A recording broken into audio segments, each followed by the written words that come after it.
When you're selling B2B, you do not need 100,000 followers. You just need 500 people to think of your business first. And there's a shortcut that almost nobody is using right now. Whether you're the founder, the head of sales, or even just the marketing team trying to get your managing director in front of the right people, the goal is ultimately the same. You want more leads and more revenue and more deals flowing in through LinkedIn. Otherwise, what's the point? For a lot of small niche, boring and unsexy B2B businesses, they're normally very good at what they do. I'm sure your clients love you and you do deliver a really good product or service that solves their problems and issues. But the 488 potential buyers who should be working with you right now and should be desperately trying to get on a call with you, they aren't because they just haven't heard about you yet. I'm sure you're spending a lot of time and effort creating and posting things on LinkedIn, and some of that content might be genuinely useful and valuable, but then you only get 2 likes. One's from Dave, who sits next to you in the office, and one's from your aunt. The problem isn't your work. The problem is your potential buyers don't know about you yet. And to be honest, the LinkedIn algorithm's not going to fix that in a hurry. There's an ad format on LinkedIn that is criminally underused, and almost nobody in your industry knows about it just yet. And for as little as £10 a day, it can put your business and your content in front of the eyeballs of those exact buyers who are perfect to work with you right now. It's called a thought leader ad, and a hell of a lot of small B2B companies have never heard of it, which means the time is right for right now, your business being the first mover and getting that advantage in your industry and doing like what it says on the tin, fast tracking individuals within your company to that thought leader status. That's why it's called that. And look, it's not about becoming a pointless LinkedIn influencer. It's about making sure that someone in your business, whether it's you yourself or someone you work for, being that go to recognizable face and making sure when potential buyers think about your category and your service, that your business is the first one that comes to mind. All it's doing is putting your expertise in front of the right people, and that's crucial, right? The exact specific right people, not people you don't care about, and doing that on repeat until you become the obvious choice. A lot of B2B businesses I speak to have this invisible expert problem. It's a situation a lot of B2B businesses are in, and it's probably one you'll feel quite familiar with. You've spent years, sometimes decades, getting brilliant at what you do. You've solved problems your competitors probably can't even spell, and your clients stay with you for years because your work is that good. But realistically, the wider industry doesn't know who you are and how great you are just yet. Those 528 specific decision makers who should be thinking of you when they need what you sell just haven't come across your business or brand yet. And if they have, it's only fleeting and they don't remember who you are. Thing is, there's so much potential of this expertise that's not being tapped into. You may well be the best kept secret in your industry. And to be honest, being a secret isn't the best marketing strategy, and it's not going to grow your revenue, will it? Too many founders and marketers assume that just because they're posting on LinkedIn consistently, that the right people will find their content. They won't, and here's why. LinkedIn can show you some big numbers such as impressions, reach, and engagement. It looks impressive on a screenshot or a spreadsheet that you might keep track of week to week, but it means absolutely nothing when all those impressions are to the wrong people. I'm sure you had a few posts that got decent likes. Maybe you've got 50 odd likes. If you drill into who's actually liked it, you might see 3 random consultants from Mumbai, that recruiter who's been in your inbox that you keep ignoring, your auntie, and then all the people in the office sitting around you.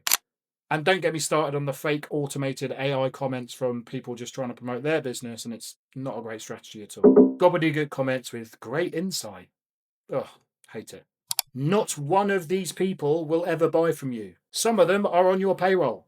The problem that a lot of people are too slow to realize is you do not want broad appeal. And you do not want LinkedIn's algorithm just showing you to more and more people who just like and comment stuff, as opposed to the people and the very, very specific target audience, your ICP, that you actually sell to and who you can make money from. Your business needs ultra hyper narrow relevance. And can you see how those two things are directly at odds with each other?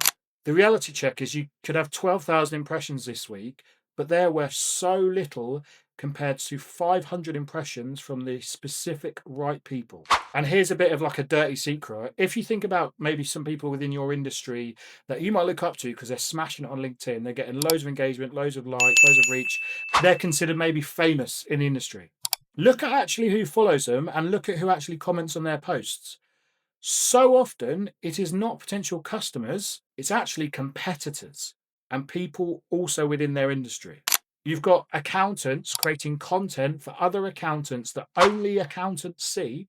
So, what's the next step these accountants do? Naturally, they become LinkedIn gurus, selling courses to other accountants on how to grow their LinkedIn profile. And if those people follow those steps and do grow their LinkedIn profile, sorry to say, a lot of their content is also just going to other accountants. And then what do? They turn into a guru who sells courses to other accountants on how to grow their LinkedIn profile. It's like a pyramid scheme with selfies. And yes, I talked about accountants, but you can see it in a lot of other industries and probably yours as well. Same patterns in manufacturing, recruitment, IT, the lot. For marketing agencies, it's even worse. But people fall into a trap and feel jealous because they see 200 odd comments and people screenshotting their impressions that week on LinkedIn.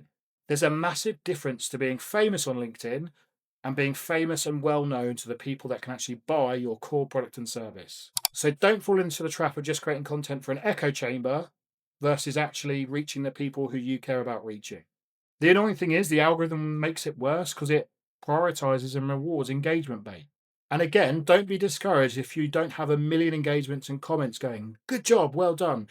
Because the reality is, a lot of serious buyers don't tend to comment that much on LinkedIn posts. They read them, they notice them, they remember them, and then 12 days or 7 months later, when they come to Google your business or brand, they will remember at the time they need what you sell.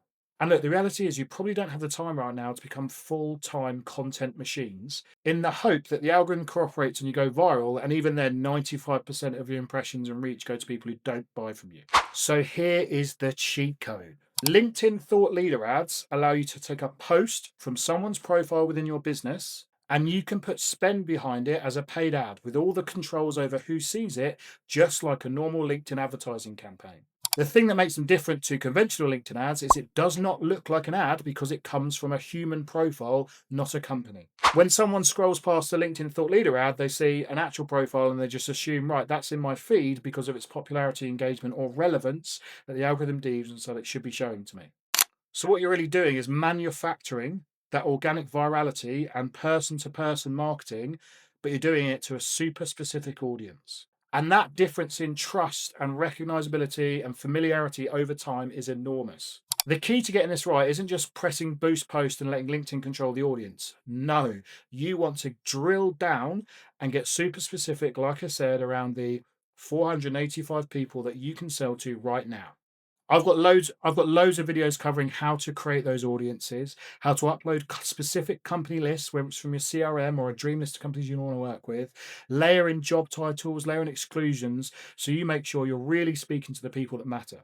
And suddenly, those organic posts that you created around testimonials, happy clients, walking through that problem you solved for your ICP, it's now appearing in the feed of every operations director at the 300 companies that you want to work with right now, or even the ones that have ignored your sales team for the past 6 months after a promising initial call. They see your face on Tuesday, they see it again on Thursday. The following week, 5 to 6 times, different posts, rotating in and out. And the key thing is, over time, you're just becoming more familiar, more trusted, they're more aware of who you are, what you do, what problems you solve, and your USPs. And they're not even conscious it's an ad. They're just assuming that's being shown in their feed because it's hyper relevant to them or a popular piece of content. Within 6 weeks, they feel like they know you and they're not really sure why. And when they need what you sell, you are the obvious call. You're top of mind already. Not because you pitch them, because they already trust you. And you can see how this can be really powerful, whether you're putting spend behind the founder, anyone in the sales team, or anyone else within the business to fast track them to becoming famous or micro famous in your specific B2B industry. Weirdly, it's not just B2B founders. Major brands are running thought leader ads right now. And they're doing it as like influencer partnerships. Here's one I saw the other day with Gemma Collins, yes, the GC, who's now in a deal with Canva. This is a movement. This is rewriting history. This is... Gemma, you're on mute. Honey, I'm home. I have no idea if Gemma Collins had a LinkedIn account before this partnership, but it's a really great ad, and you can see why they're promoting it through her as a thought leader ad to reach more people, more recognizability, and even just as people are scrolling and stopping through, they're seeing the name Gemma Collins as opposed to Canva. But look, you do not need to be the GC and you do not need deals with Canva. let's get deeper onto what micro famous actually means for you and your business. You do not need 100,000 followers. You don't need a TED talk. You don't need a book deal. You want to be the go-to name or the go-to business if you're putting ad spend across multiple individuals within your company when specific decision makers in your very tight niche think about your category. That's it. That's the whole game. Imagine if every head of IT at Midlands-based companies who have between 100 to 500 employees see your face on their LinkedIn timeline every single day. Within a few weeks, they sort of vaguely recognize who you are and what your name is. Fast forward 3 months when their contract's under renewal, you're the MSP who springs to mind straight away, or whatever other service you sell. That's micro fame. You're not an influencer, you're not famous, just persistent, targeted recognition from the people you sell to or want to sell to. And the compounding effects of this are massive over time as you see people coming in more inbound. They'll check out your website. You can throw them into retargeting campaigns then. Equally, in public at conferences, we've seen firsthand from our clients, they go, "Oh, you're the person I saw on LinkedIn." And they make a beeline to chat to them about their product because they feel like they are a follower and they've seen their content all over their timelines for the past 6, 7 months building up to that conference. PS side note, thought leader ads are amazing pre, during, and post conference to really hijack attention over that course of that week, weekend, whatever it might be, to become again micro famous across your specific industry. And look, I need to be honest because they aren't a magic silver bullet that's going to make cash rain down from the sky. They are one tool in the toolbox, a really good tool, but it does have some limitations right now. Right now, you can't run thought leader ads across all different formats.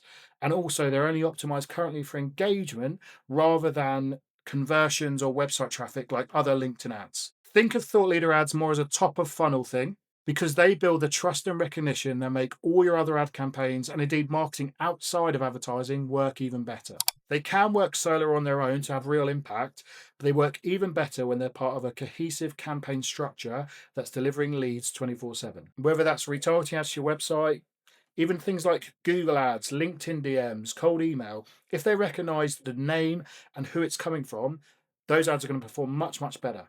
So if you're already running a LinkedIn ads campaign, think of thought leader ads as being like that extra layer of human, personal touch, building out trust, and it will make your other ads convert better. If you're not ready for a full campaign yet or your budget is limited, running thought leader ads at maybe £300 a month, it warms up your target market, it broadens your reach in that specific audience and your industry niche. So when you do start running direct response ads or even just cold email campaigns, you're not starting from zero. Plus, you might be surprised at the people that reach out to you straight away when you start running these ad campaigns. Either way, the goal is the same. It's all about making those 500 people feel like they already know you before you ever ask them for anything. If you've watched this and you want to become the obvious choice in your B2B niche, I'll help you build your micro fame campaign from scratch. Targeting, content strategy, and all the back end tracking that will make you impossible to ignore and get you more leads more often. There's a link in the description below so you can book in a call personally with me to talk through what's the right specific campaign for your business, as well as coming up with scroll stopping ideas. If you're not ready for a call yet, but you work for a boring B2B business, comment your business's website below and I'll send you 3 free scroll stopping ideas tailored to your exact business and the kind of ad concepts that can work for you. Thanks for watching this video. Bye.